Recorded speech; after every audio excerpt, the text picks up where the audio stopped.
কি আরে তোর কোন তুই কইছিস সামান বলে তুই অন্য সামান আস না আর যে দিতাম নি কি তুই চা বানাইতাম আন মাথা দিনই চা বানাইতাম দুধ আছে না চাটা আছে কি আরে দুদিন আগে না সাঁতা দুধ এলাম হেন কি ইচ্ছস খেলাস নাকি বাপের ভাই ঠাটাই দিছস বেশি এলে তুই কোন সত্যি করি ক এনে আর যে দিমন তুই আরে চা শেষ করো তুই আরে মিথ্যাবাদী কইছ আয় তোর সংসার করতাম না যা আয় ইয়ের কই ওমা তুই ইচ্ছা করো মুই তোরে কা আনলো কি আরে কিসে তো উমা উমা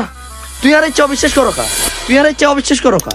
আয় তোমার সংসার করতাম না বাবু আয় ইয়ের কই আয় আর বাপের বাড়ি চলে যাম কি আরে তুই তোর বাপের কিনে চলে যাবি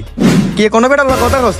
নাকি সারা দিন তো দে তুই মোবাইল টিপো চাই সাবা আয় তোর সংসার করতাম না তুই আর কাবিনেট টিয়ে দিয়ে দিবি আয় তোর সংসার করতাম না আয় ইয়ের কই আর বাপের বাড়ি যাম কই যা তোর সংসার আয় করতাম না A few moments. এরে মুক্তা হোলাইয়ের কারণে তুই আর সারি গেছস গই এদিকে তুই হোলাইয়ের ঘুরো রে লগার কি এ কথা আয় আরেকজনের বউ আজ আমার দেখলে আরো চিল্লে বসত তুই সব 2 বছর সংসার করছি ও মামা তুইও না আর চিনরে না কেন ভালো হচ্ছে চিনি না তা আজ আমার দেখলে আরো চিল্লে বসা তুই সব আয় কই যা बाय बाय टाटा।